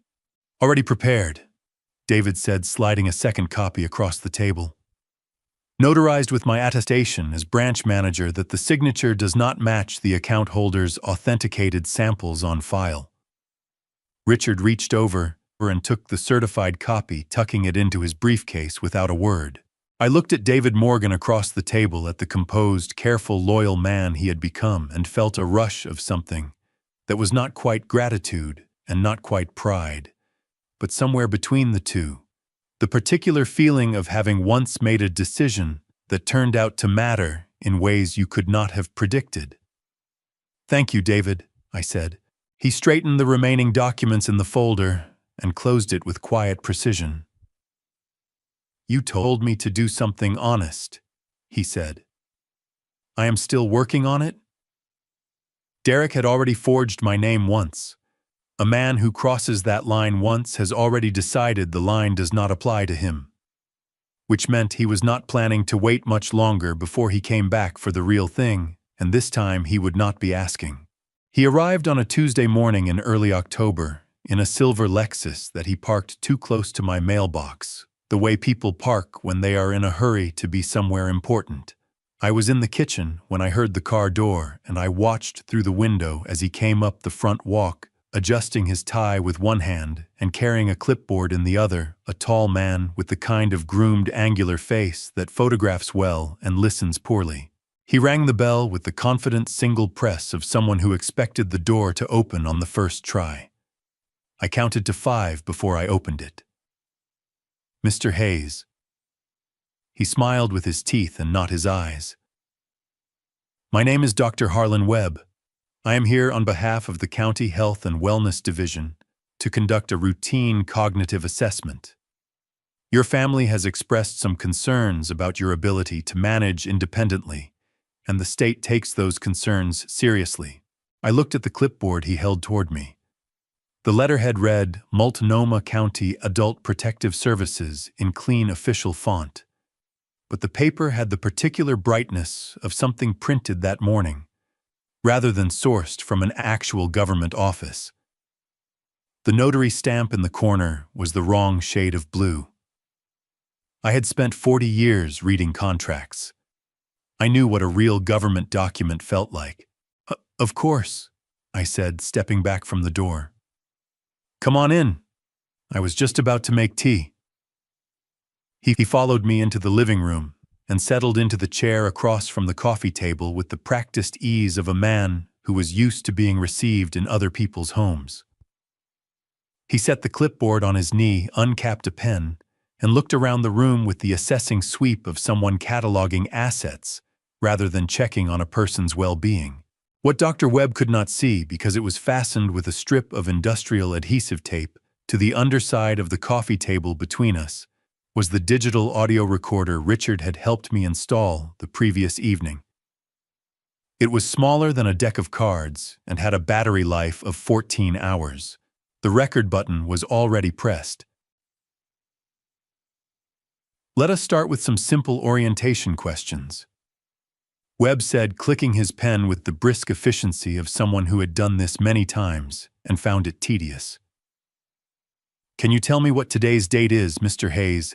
I furrowed my brow and looked at the wall, then at the window, then back at him with the mild, searching expression of a man consulting a mental filing cabinet that had been rearranged without his knowledge. It is... I trailed off, rubbing the back of my hand across my forehead. Tuesday. I know it is Tuesday because the recycling went out. And the month August, I said with quiet, dignified confidence. We were 3 weeks into October. Webb wrote something on his clipboard without looking up. Who is the current governor of Oregon? I named a man who had been out of office for 11 years.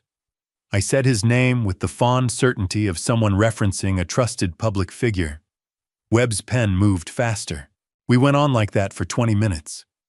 He asked me to count backward from 100 by sevens. I stopped at 79 and told him the numbers were moving around. He asked me to draw a clock showing 10 minutes after 11, and I drew something that resembled a clock, the way a child's drawing resembles architecture, approximate in concept, collapsed in execution.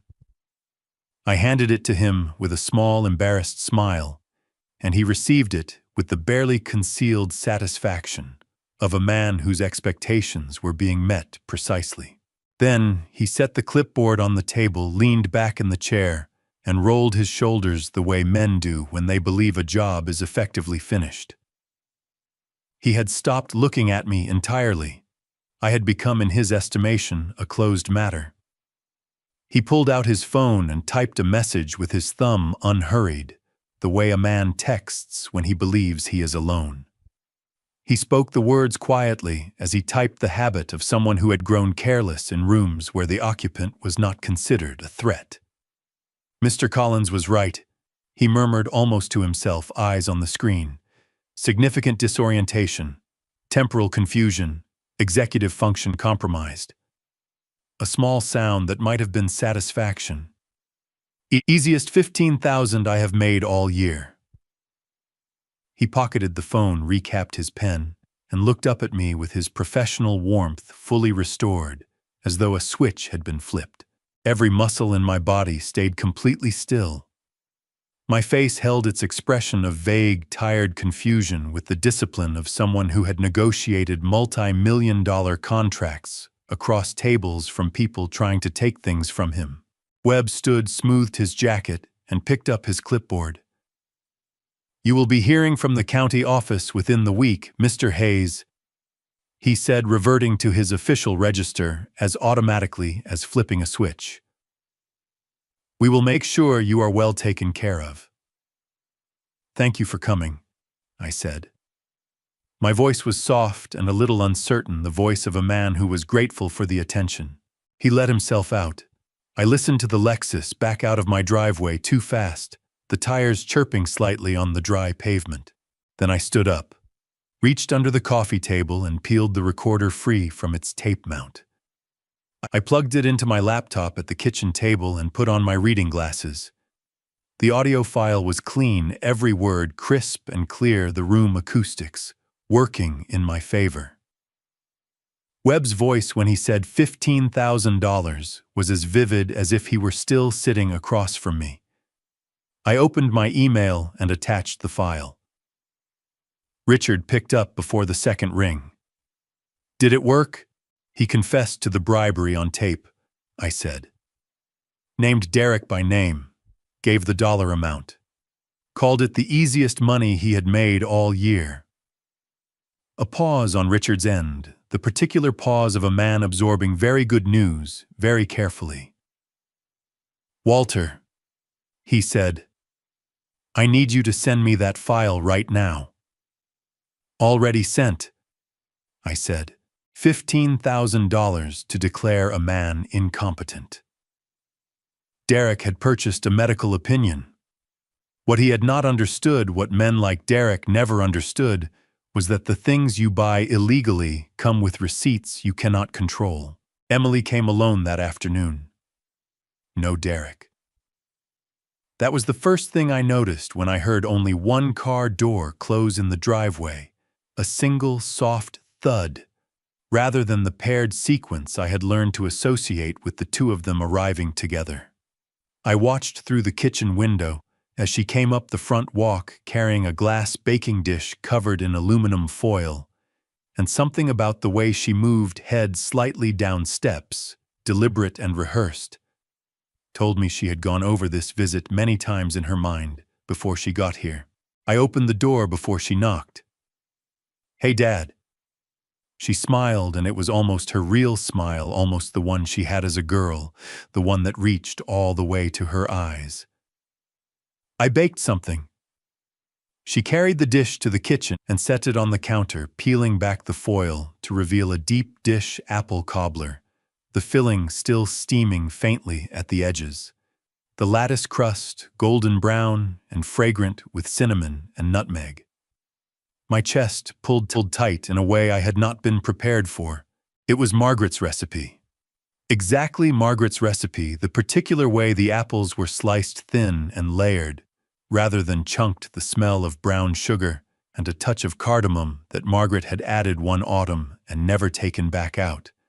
Emily had stood on a step stool in this kitchen at the age of 7 and watched her mother make this exact cobbler, and the smell of it now hit me somewhere below the level of strategy and calculation, somewhere that was just a man who missed his wife.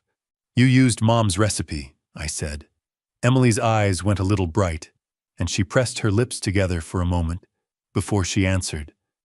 "I found her recipe card in the tin box last week. The one with her handwriting on it." Her voice caught slightly on the last word. I thought it might be nice. For you."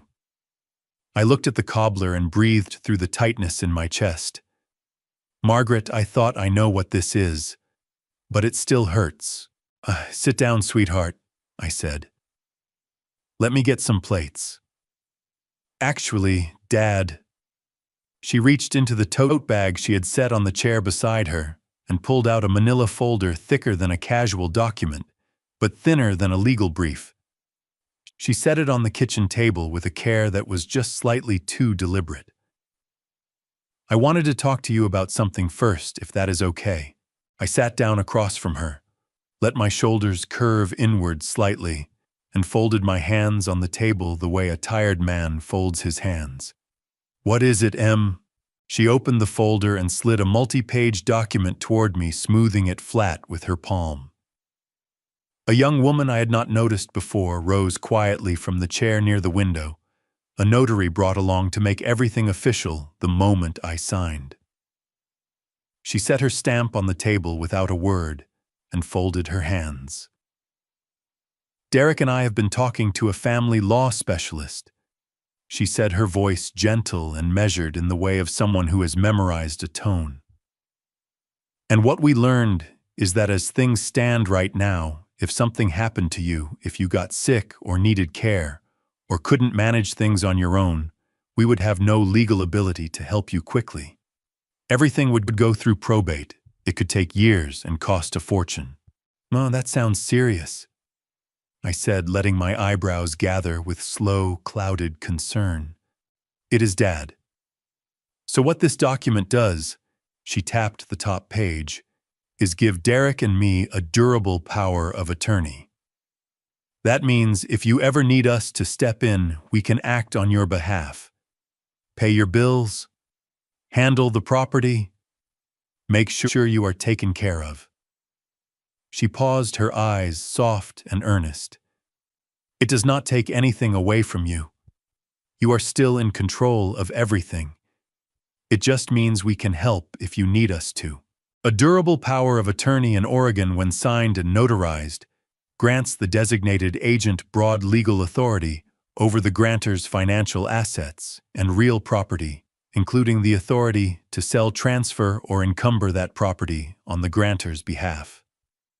It is one of the most powerful legal instruments in estate law, and in the wrong hands, one of the most dangerous.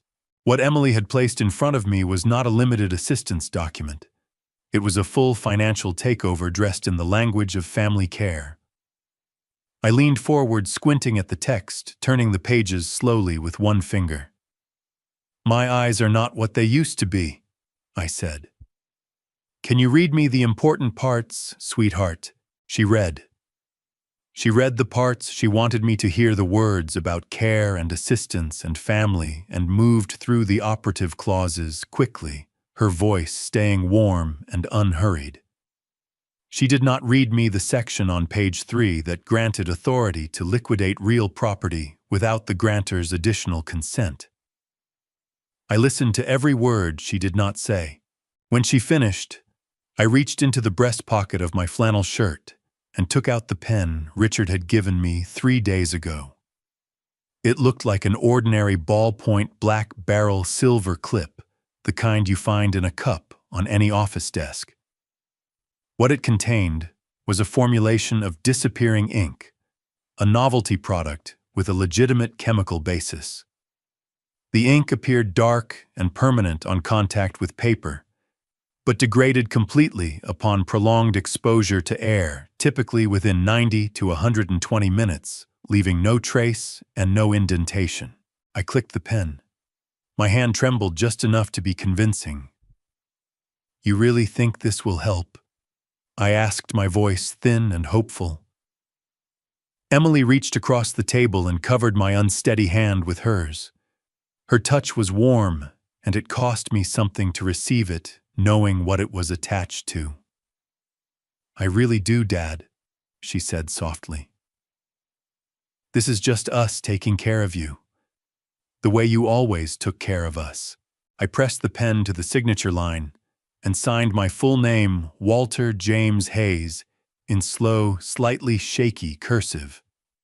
The ink flowed dark and clean across the paper.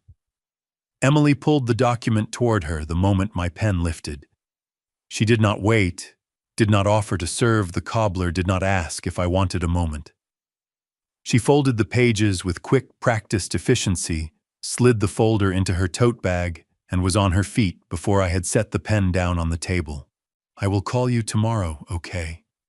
She leaned down and kissed my forehead, and I felt her exhale a long, slow release of breath, the breath of someone who has been holding tension for a long time and has just been told they can let it go. She was out the front door in under a minute. Her car started, backed out, and was gone. I sat at the kitchen table and looked at the apple cobbler still steaming gently on the counter. She had not taken a single piece. She had not even picked up a fork. Margaret had spent 40 years perfecting that recipe. Emily had used it the way you use a tool, efficiently and without sentiment once the job was done. I looked at that cobbler for a long time, and my eyes burned in a way that had nothing to do with the cinnamon. Some performances are so focused on the ending, that the performer forgets to finish the scene. Emily had played her role exactly the way Derek had scripted it. What neither of them had considered was that the ink she had just watched me sign with would not exist by morning. David called at 8:15 the next morning. I was sitting at the kitchen table with my second cup of coffee and the newspaper folded open to the crossword, which I had not actually been working on. I had been sitting there since 6, watching the light change over the backyard, thinking about the apple cobbler that was still on the counter under its aluminum foil, and whether I was ever going to be able to eat a piece of it. When I saw David's name on the screen, I picked up immediately. "Walter," he said. And there was something underneath the professional steadiness of his voice, a particular kind of controlled energy, the kind a man carries when he has just watched something remarkable happen and is working very hard to describe it accurately. "I need to tell you about this morning." "Go ahead," I said. I set my coffee down and folded my hands on the table. He told me everything in sequence, the way a good witness tells a story chronologically, without editorializing with precise details in the places that mattered. As he talked, I found myself building the scene in my mind, as clearly as if I had been sitting in the corner of that glass-walled office watching it unfold. Derek and Emily had walked through the front doors of First Pacific Bank at 9:52, which David knew because the security system time-stamped every entry. Derek had been wearing his charcoal suit, the one he wore when he wanted to project authority, and Emily had been carrying the folder. They had bypassed the teller line entirely and gone straight to the reception desk, where Derek had asked for the branch manager by name. Not by title, by name. David said that detail told him everything he needed to know about how Derek had prepared for this visit. When they were shown into David's office and the door was closed, Derek had not sat down. He had stood at the edge of the desk, one hand resting on the polished surface, and opened the folder with the ease of a man presenting a winning hand. "We need to execute a withdrawal of $250,000 from Walter Hayes's primary savings account." Derek had said, his voice carrying the smooth, unhurried confidence of someone who fully expected compliance. "We have a durable power of attorney signed and notarized authorizing us to act on his behalf." David had reached across the desk, accepted the document, and put on his reading glasses. "I took my time," David told me on the phone, and I could hear the quiet satisfaction in it. "I read every page. I checked the notary stamp against our reference file. I looked at the witness signatures, and then I looked at the signature line." He paused. "What did you see?" I asked, though I already knew. "Nothing," David said. "A perfectly blank line. No ink, no indentation, no trace of any signature whatsoever." Derek's reaction, David told me, had been instantaneous and catastrophic. His face had gone from composed to scarlet in the space of a single breath. He had snatched the document from David's hands and turned it over, held it up toward the window light, pressed his thumb across the signature line as if the ink might reappear under pressure. "That is impossible," Emily had said, her voice pitching upward with a sharp, disbelieving crack. I stood right there and watched him sign it. I watched the pen move. "He signed it." Derek had said, his voice shaking now, the polished consultant persona fracturing along every seam. "He signed it in front of both of us. You did something to this paper. You treated it with something." David had received this accusation with the particular stillness of a man who has been a branch manager for 4 years and has heard most things. He had set the document flat on the desk, aligned its edges precisely, and looked at Derek with an expression of measured, professional regret. "Well, Mr. Collins," he had said, "I cannot process a withdrawal against a document with no valid signature. That is not a policy decision. That is basic contract law." He had paused. "However, I do need to inform you that presenting a document to a financial institution and claiming it authorizes access to another person's funds, When that document lacks the required authorization, constitutes an attempt to commit financial fraud under federal statute that carries serious criminal exposure. Emily had made a sound. David described it as something between a gasp and a moan, and pressed her hand flat against her sternum. Derek had pointed his finger at David across the desk, his hand trembling with the effort of containing whatever was moving through him. "I want your supervisor's name," he had said. "I want the corporate complaint number. I am going to have your job by the end of the week." David had reached beneath his desk and pressed the silent security alert with the calm efficiency of someone performing a practiced procedure. Within 90 seconds, 2 members of the bank's security staff had appeared at the office door. "I am going to ask you both to remain here while we complete our documentation of this incident," David had told them. "You are not being detained by law enforcement, but I am obligated to file a fraud attempt report with the Federal Regulatory Authority, and I will need your identification before you leave." Derek had looked at the 2 security guards blocking the doorway, then at David, then at Emily, whose face had gone the color of old chalk. For just a moment, David said just a fraction of a second, Derek's composure had collapsed entirely, and what had shown through was not anger, but something rawer and more honest. Pure animal fear. I sat at my kitchen table and let the full shape of the morning settle around me. "Did they stay?" I asked. "Long enough for me to complete the incident report," David said. "Their identification is on file.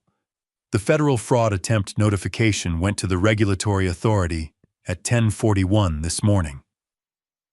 A pause. "Walter." They walked out of here looking like 2 people who have just realized the ground is a lot closer than they thought it was. "Thank you, David," I said. After I hung up, I picked up my coffee.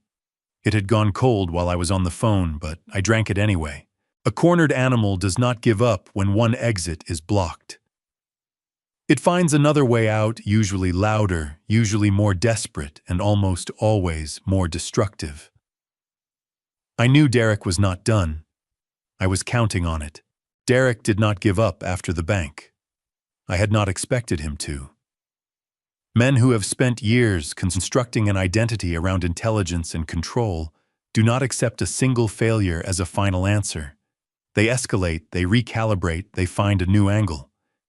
The only question was how long it would take him to find one and how far he was willing to go. The answer was 7 days, and the answer to the second question was further than I had anticipated, even knowing what I knew about him. He called on a Wednesday evening, while I was in the backyard covering the last of the garden beds for the season, tucking old burlap around the rose bushes, the way Margaret had shown me. The screen on my phone lit up against the top of the porch railing, and I looked at his name for 2 full rings before I answered. "Walter." His voice had changed. The smooth consultant's register was gone, replaced by something harder and more exposed. The voice of a man who has spent a week making calls that did not go the way he planned. "I am going to be very direct with you." "I appreciate that," I said. "I have a video from the barbecue," he said. "Security footage. I have had it edited by a professional, and what it shows is you losing your balance and stumbling into the grill. It does not show anything that happened before that. Just you falling and your hand making contact with the metal." A pause, deliberate and calculated. "If I take that video to the Portland Police Bureau and tell them you have been making false accusations against me, you will be investigated for filing a false report. Given your recent cognitive difficulties, I do not think that will go well for you." My hand tightened on the phone. The burlap in my other hand went still. "What do you want, Derek?" I asked, and I let my voice go thin and frightened the way he wanted it to sound. "I want you to sign the house over to Emily and me," he said. "A quit-claim deed. Clean transfer, no conditions. I have already had the paperwork drawn up. You come to my lawyer's office on Friday, you sign the document in front of a notary, and this whole thing ends. No video, no police report, no more of any of this. I sat down on the back porch step and looked out at the garden beds I had just covered. Margaret's roses were wrapped for winter, now protected against the cold. "What more, and if I do not?" I asked. "Then I send the video to every news outlet in Portland by Friday morning," he said. "I tell them a confused elderly man attacked his son-in-law at a family gathering and then fabricated a police report. I tell them about your mental evaluation." His voice tightened. "You will not recover from it, Walter. Sign the deed." I let out a long, slow breath that I made sound like a man deflating. "All right," I said quietly. "Send me the address." The law office was in a strip mall on the east side, a cramped 2-room operation wedged between a tax preparation service and a nail salon. The kind of place that handled uncomplicated transactions for clients who could not afford downtown rates. A cheap strip mall lawyer, Richard had said when I told him the address, was exactly the kind of lawyer who would not pull a commercial zoning history on a property before notarizing a transfer. That was precisely what I was counting on.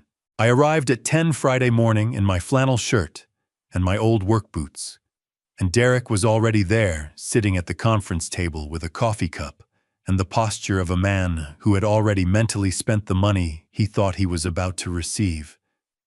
He looked terrible, dark circles carved deep under his eyes, a tension in his jaw that had not been there even 2 weeks ago, but he had his performance ready.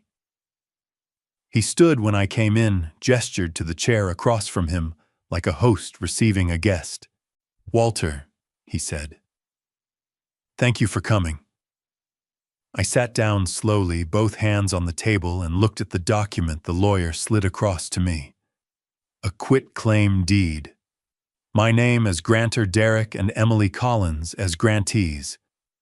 The property address. The transfer of all rights, title, and interest. Derek leaned forward, and something in him could not resist. Men like Derek always have to say the thing out loud when they believe they have won. They need the moment to mean something.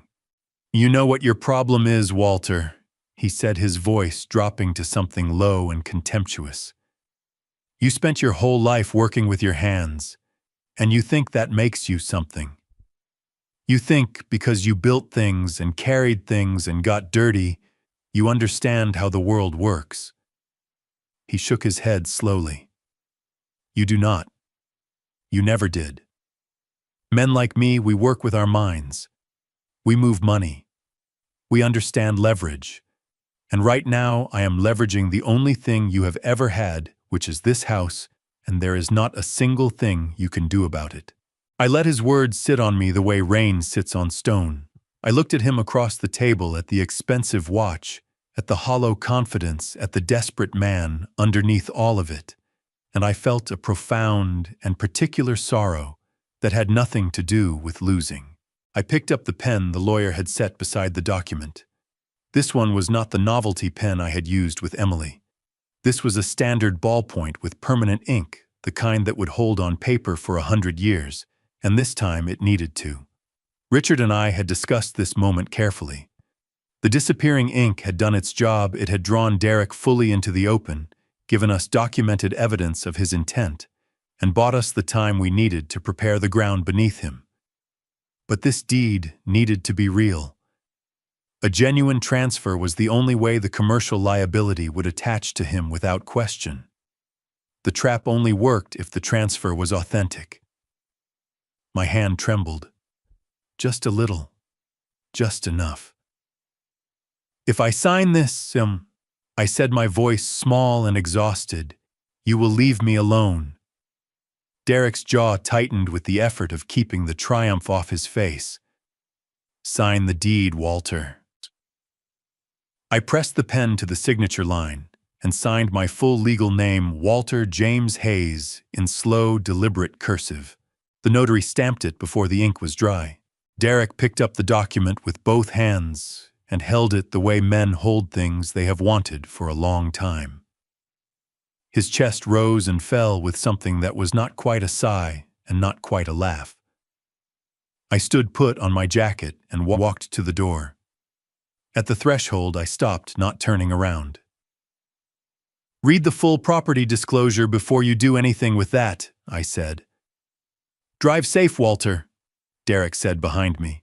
I stepped out into the October sunlight and took a long, clean breath of cold air.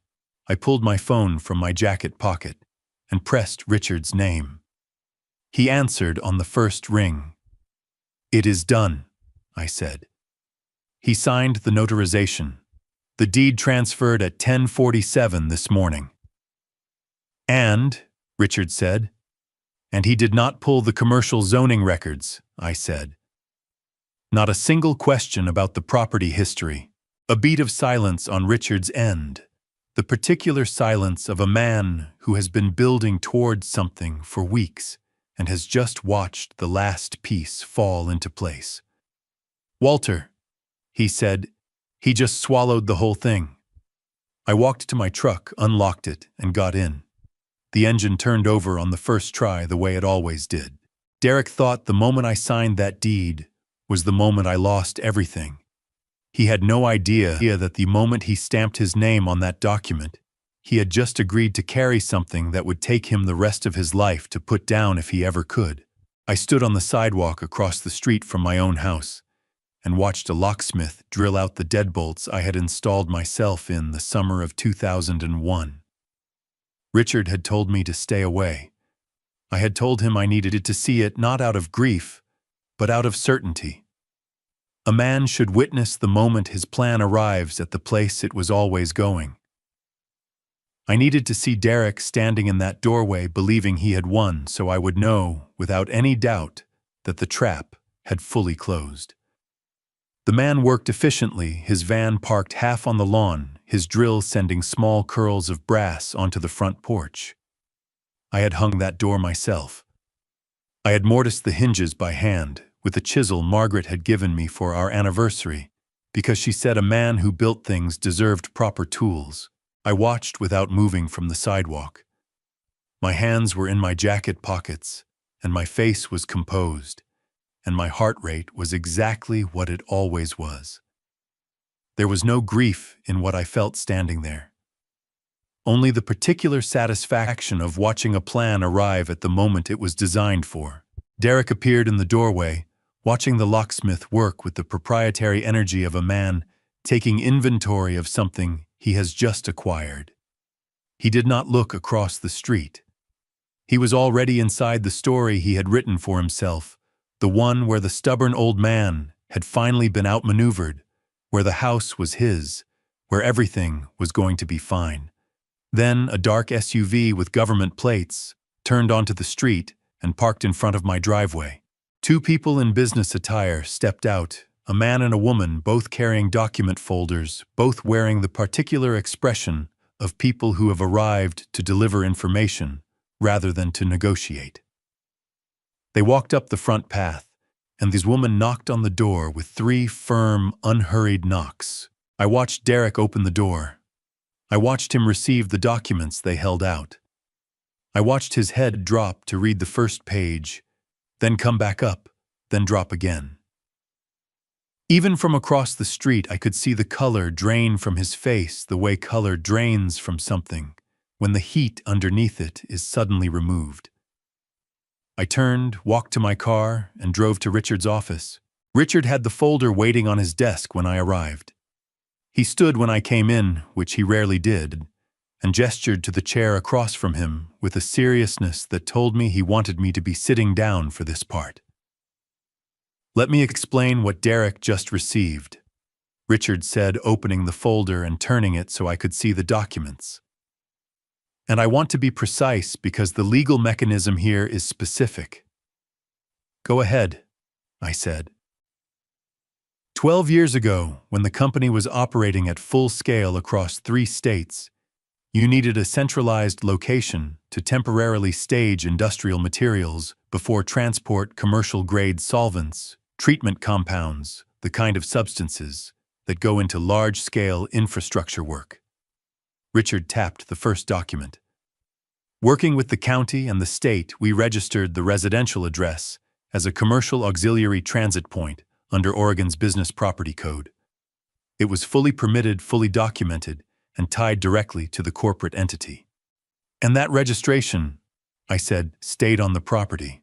It never left, Richard said. A commercial auxiliary designation under Oregon Code is attached to the physical address, not to the ownership entity. When Derek accepted direct transfer of that deed outside the corporate trust umbrella, he did not just acquire the real estate equity. Richard's finger moved to the second document. He assumed personal unshielded liability for every commercial obligation attached to that address. That includes the outstanding commercial transition fees, the mandatory state audit for change of use classification, and the delinquent commercial reporting penalties that have been accruing since the company reduced operations at that site. How much? I asked. Richard turned to the last page of the folder. The number was printed at the bottom in a standard government invoice format, clean, official, inescapable. $890,000, payable to the Oregon Department of Revenue Commercial Property Division within 45 days of ownership transfer. Non-dischargeable under federal bankruptcy statute because it constituted a commercial regulatory debt rather than a consumer obligation. I looked at that number for a long moment. Then I looked up at Richard. He cannot sell the house to pay it, I said. Because the commercial designation freezes the transfer until the debt is cleared. Correct, Richard said. He cannot sell it, he cannot refinance it, and he cannot walk away from it. The debt follows the deed. He folded his hands on the desk. Derek Collins accepted a house worth $1.5 million and simultaneously accepted a regulatory liability of nearly $900,000. He is at this moment the owner of a property that is worth less than what he owes on it, and he has no legal mechanism to escape that position. The office was quiet. Through the window behind Richard, the October sky was the particular flat gray of a Portland afternoon that has decided not to commit to rain.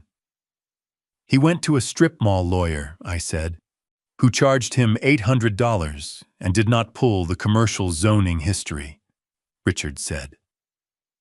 Because a competent real estate attorney would have found the auxiliary designation in the first title search and refused to proceed without a corporate liability release. He paused. Derek was in too much of a hurry to be careful, and he was too certain he was smarter than you to check what he was stepping into. I stood up, buttoned my jacket, and picked up my hat from the edge of his desk. Thank you, Richard, I said. He looked at me with something steady and warm in his expression. Margaret would have loved this part, he said quietly. I smiled at that, a real one. She would have had the whole thing planned out by the second visit, I said. Derek Collins had spent months trying to take a house worth $1.5 million. What he had actually taken was a liability worth nearly $900,000. The distance between those two numbers was the entire rest of his life. I was sitting on the back porch of the lake house when my phone rang at 7:12 in the morning. The lake house was 40 minutes outside Portland, on a private lot that Margaret and I had purchased 22 years ago under the corporate trust, a separate asset held in a separate entity, never connected to the residential address Derek had spent months trying to take. He had never known it existed. The morning I signed that deed, I had already moved everything that mattered out of the house on Hawthorne and brought it here. As far as he knew, the house he had just drilled new locks into was the only home I had ever owned. The surface of the lake that morning was perfectly still, a sheet of gray-green glass reflecting the October sky. A heron stood motionless in the shallows near the dock, waiting with the infinite patience of a creature that understood time differently than men did. I looked at Derek's name on my phone screen. I let it ring 3 times. Then I answered. Walter. His voice was unrecognizable. The consultant's polish, the measured confidence, the practiced warmth. All of it was gone, stripped away the way a storm strips paint, leaving something raw and structural and ugly underneath. His breathing was ragged and too fast. "Walter, you set me up." "Good morning, Derek," I said. "Do not good morning me." His voice cracked on the last word, splitting between rage and something much closer to tears. "They froze the property. The state came and froze the entire property. I cannot sell it, I cannot touch it. I cannot do anything with it because of some commercial designation you buried in the deed 30 years ago. 12 years ago, I said. And it was not buried. It is in the public record. Any title search would have found it in under an hour. You knew." The word came out broken and accusing and desperate all at once. "You knew about this, and you let me take it. You handed me a trap." "I handed you exactly what you asked for," I said. My voice was very calm, the way it got when I was certain of something, all the way down to the bone. "You drafted the deed. You brought your lawyer. You chose the location. You threatened me with a fabricated video to make me sign. I simply signed what you put in front of me." A sound came through the phone that was not quite a sob and not quite a shout. Something between the two. The sound of a man whose constructed reality has just collapsed onto him. I heard his breathing labor in and out, ragged and wet. $890,000, he said, his voice dropping to a hollow whisper. "Walter, I do not have that. I do not have a fraction of that. You know I do not have that." "I do know," I said. "Shall then undo it." His tone shifted, turning frantic, the words tumbling over each other. "Call the county office. Call Richard. Tell them it was a mistake, that you want the deed reversed. I will sign whatever you need me to sign. I will delete the video. I will go to the police and tell them the barbecue was an accident. I will leave you alone, Walter. I swear to God I will never contact you again." I looked out at the heron in the shallows. It had not moved. I said, "There is something I want you to know. 12 years ago, when you were a junior analyst with a failed fund and $40,000 in debt, a private investment entity provided $2 million in seed capital that allowed you to launch your firm. You told Emily it was an anonymous angel investor who saw your potential." The line went very quiet on his end, the kind of quiet that has weight in it. "That investment entity," I said, "was a blind trust funded entirely by Margaret and me. We invested in you because Emily loved you, and because we genuinely believed that you might become a man worth loving back. We gave you the foundation, and you used it to build a lie, and then you used that lie to try to take the house that Margaret's hands helped build." A long, terrible sound came through the phone. Derek was crying, not the controlled, strategic tears of a man performing emotion, but something uglier and more honest. The crying of someone who has just understood the full dimension of what they have done and what it has cost them.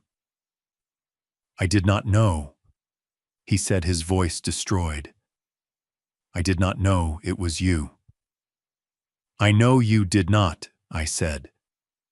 "That is the saddest part of it." I ended the call and set the phone face down on the porch railing.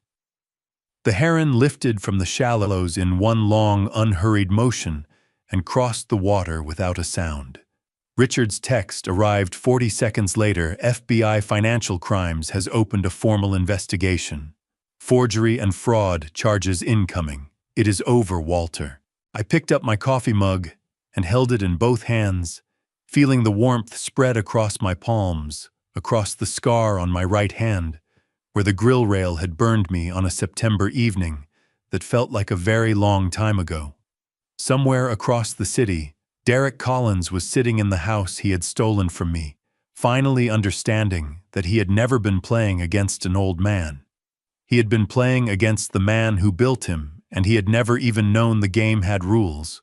The weeks that followed were not dramatic in the way people imagine justice to be. There were no explosions, no public confessions on courthouse steps. Just the slow, grinding machinery of federal law doing what it was built to do, and a woman who finally stopped looking the other way.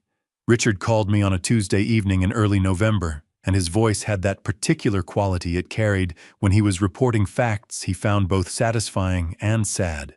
"When Derek cooperated with the FBI this morning," he said. "He gave them a full statement." "What did he say?" I asked.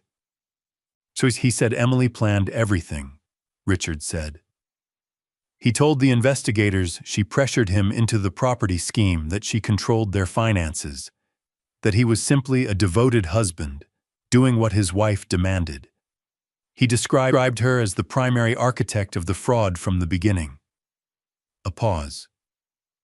"He is trying to negotiate a reduced sentence by giving them a co-conspirator." My chest tightened. Not with surprise. With the particular grief of watching a prediction come true that you had hoped would not. "Does Emily know?" I asked. "She was shown his statement this afternoon," Richard said. "The investigator told me she read the whole thing without making a sound. Then she asked for a glass of water and sat there holding it without drinking for about 4 minutes. I thought about Emily reading her husband's words, reading the way he had described her, the way he had taken 11 years of marriage and reduced it to a legal instrument for his own survival.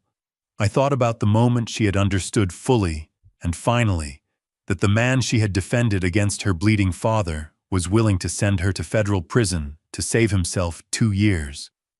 She called me an hour later," Richard continued. "She did not call a defense attorney. She called me. She asked me to tell her the truth about you, all of it. The company, the trust, the investment we made in Derek 12 years ago." His voice softened just slightly. "I told her everything, Walter. I thought you would want me to." "You were right," I said. "She did not cry," Richard said. "She just kept saying, 'I remember exactly.' She kept saying, 'I did not know. I did not know who he was.' And then she said, 'I did not know who my father was either.'" I set my coffee down on the porch railing and looked out at the lake. The surface was dark and still under the November sky, and the heron was gone for the season. "Where is she now?" I asked.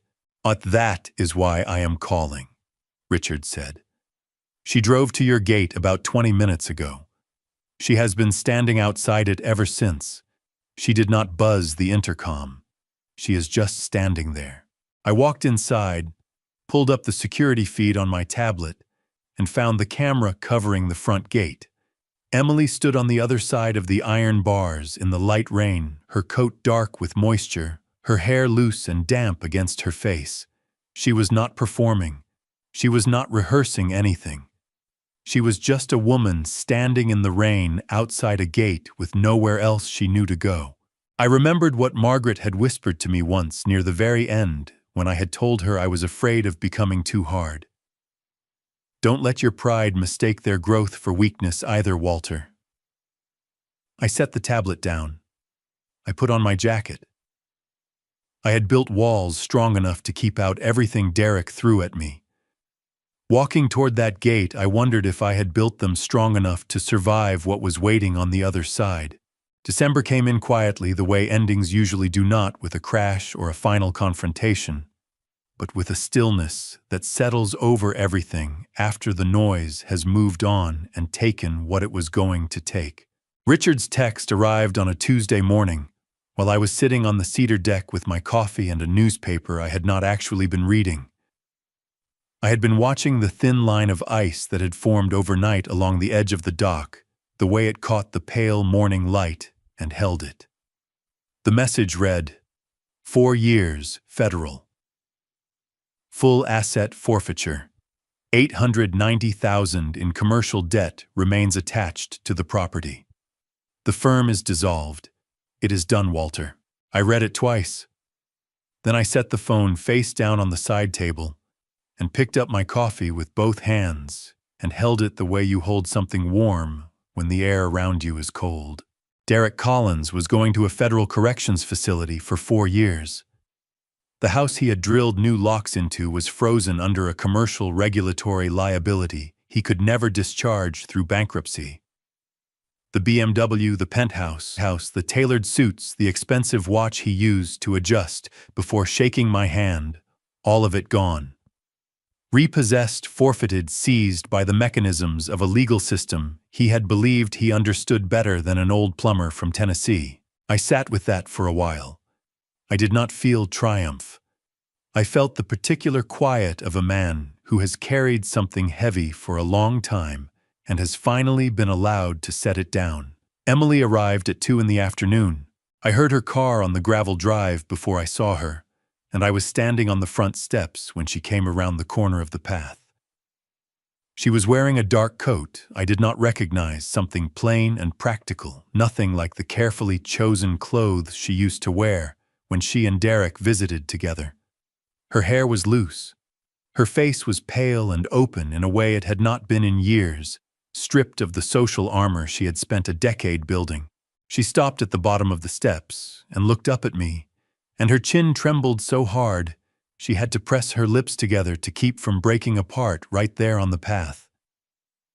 Dad. Her voice came out in pieces, the words splitting under the weight of everything attached to it. I do not know how to start. Start with what is true, I said. That is always enough. She pressed the back of her hand against her mouth for a moment, her shoulders shaking. Then she pulled in a breath that rattled on its way in and looked at me with her mother's eyes, red-rimmed and exhausted, and finally honest. I am sorry, she said, and her voice broke fully on the last word, tears spilling down her face faster than she could wipe them away. I am sorry for every single thing, Dad. For not asking if you were okay when your hand was burning. For standing there in front of all those people and calling you selfish when you were bleeding. She pressed both palms flat against her chest, like she was trying to hold something together from the inside. For choosing him. Over and over every single time I chose him over you. And you never stopped being my father. Not once. My throat tightened in a way I had not expected, and my eyes burned at the corners, and I let them burn because some things are worth feeling all the way through. I walked down the 2 steps between us and stood in front of my daughter and looked at her the way I had not allowed myself to look at her in months. Not as an adversary, not as a disappointment, but as the child Margaret and I had brought home from the hospital 39 years ago, the one who used to fall asleep in the truck on the way home from job sites with her head against my arm. I forgive you, Emily, I said. All of it. Completely. She made a sound that was not quite a sob and not quite a word. Something that came from a place below language, and her knees buckled slightly before she caught herself, one hand gripping the porch railing. I reached out and steadied her elbow, and she grabbed my forearm with both hands and held on the way people hold on when they have been underwater for a long time. We stood like that for a moment, and I felt the weight of the last 4 months move between us and begin very slowly to change shape. Then I stepped back because there was something else she needed to hear. But Emily, I said gently, forgiveness is not the same as going back. What we had before that cannot be the destination. You need to build something real now, not with my money, not standing behind another person's identity. I looked at her steadily. With your own hands, the way your mother did, the way I did, from the ground up, one honest day at a time. She nodded, wiping her face with the sleeve of her coat, her breath still uneven, but her eyes clearer than they had been when she arrived. She turned to go, and at the top of the path she stopped and looked back at me one last time. Her chin was up, her eyes were red and wet, but her voice when it came was steady. "Mom would be so proud of you," she said. I watched her walk to her car. I did not call after her. I did not move from the steps until her taillights had disappeared around the bend in the drive. Then I went inside, opened the bottom kitchen drawer, and took out the manila envelope for the last time. I carried it to the cedar deck and sat in my chair, the one that faced the water, and opened it in the cold December air. Margaret's handwriting covered 3 pages, steady and unhurried, the way she did everything that mattered. I read every word. When I finished, I folded the letter carefully along its original creases and held it against my chest. My eyes closed, the lake perfectly still below me. She had written, "The measure of a man is not what he builds, Walter. It is what he refuses to let be taken from him. Not the house, not the money, his dignity. Yours has never left you. Not once. I have always known that. I always will." I opened my eyes. The pale December light lay flat and clean across the water. I smiled, not the cold, calculated smile of a plan arriving at its conclusion, but the quiet, unguarded smile of a man who had kept his promise to the person who had always believed in him most. And that, I think, was enough. There is something I have learned from all of this. Something I wish I had understood sooner, before the burned hand and the forged signatures and the long nights sitting alone in a kitchen that used to hold 2 people. I was a revenge dad who waited too long to act. I told myself that patience was wisdom and silence was strength. But the truth is, I confused endurance with acceptance. I let the people I loved most mistake my quiet for surrender, and that silence cost us years we cannot get back. Do not make my mistake. Do not wait until someone puts your hand on a hot grill before you decide your dignity is worth defending. Family justice does not always come loudly. Sometimes it comes in the form of a quiet decision made alone to stop allowing the people who love your assets more than they love you to define what your life is worth. I believe, and I have believed this since Margaret first held my hand in that hospital room and told me she was not afraid, that God does not reward the loudest voice in the room. He rewards the one who stays standing when everything is trying to make them fall. This was my story. A story about family justice earned slowly, built carefully, and delivered without a single word of anger. And if it reminded you of someone you love, or someone you need to protect, that is not a coincidence. If this story reached something in, you leave a comment below and tell me what you felt. Share it with someone who needs to hear it. And if you believe that family justice and truth always find their way home, subscribe to this channel, because there are more stories coming that I think you will want to hear. Thank you for staying with me until the very end. It means more than you know. And one more thing. The stories on this channel, including this one, are works of fiction crafted for revenge dad storytelling and educational purposes. Some details have been fictionalized. If the themes here are not for you, no hard feelings, find the content that fits your world. But if you are still here, I am glad you stayed.